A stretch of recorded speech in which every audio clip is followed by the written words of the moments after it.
Dans le monde réel, la semaine commence le dimanche et se termine le samedi. Les gens normaux travaillent dur pendant la semaine et se reposent pendant le week-end. Dans le monde des coureurs, c'est un petit peu différent. Laisse-moi t'expliquer. Mais déjà, première chose à savoir, pour les coureurs, la semaine ne commence pas le dimanche, mais elle commence bien le lundi. Et elle se termine le dimanche. Donc, lundi est le premier jour de la semaine et dimanche est le dernier jour de la semaine pour le coureur. Dans le monde des coureurs, chaque jour de la semaine a son appellation et son utilité. Tout d'abord, pour commencer la semaine, on a notre Recovery Monday. Pourquoi Recovery Monday? Parce que le dernier jour de la semaine, qui est le dimanche, on a fait notre Long Run Sunday. Donc, on commence la semaine avec du Recovery Run.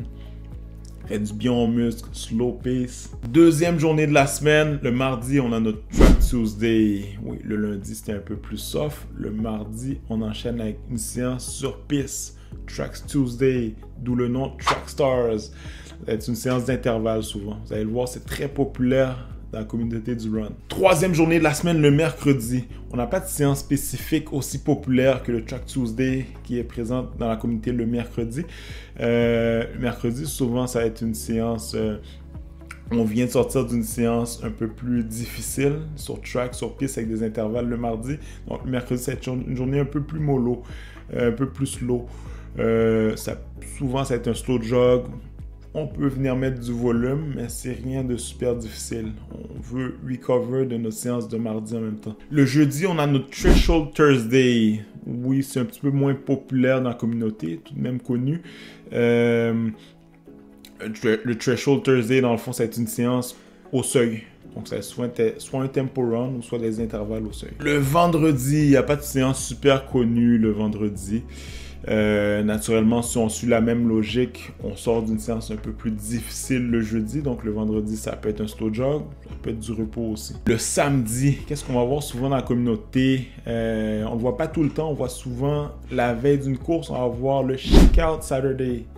Le Shakeout Saturday, dans le fond, c'est que les courses ont la plupart du temps lieu les dimanches. Donc, le samedi, c'est le Shakeout avant le run.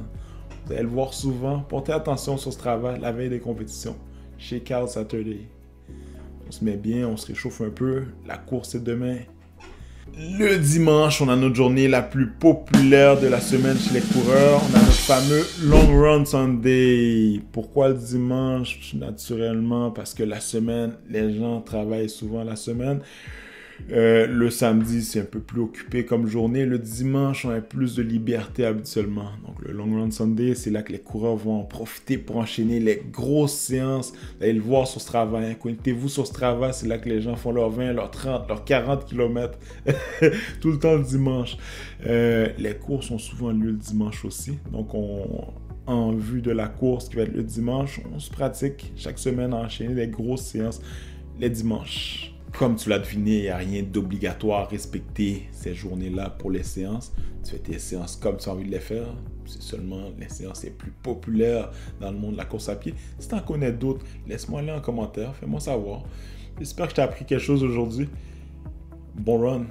C'est dimanche aujourd'hui.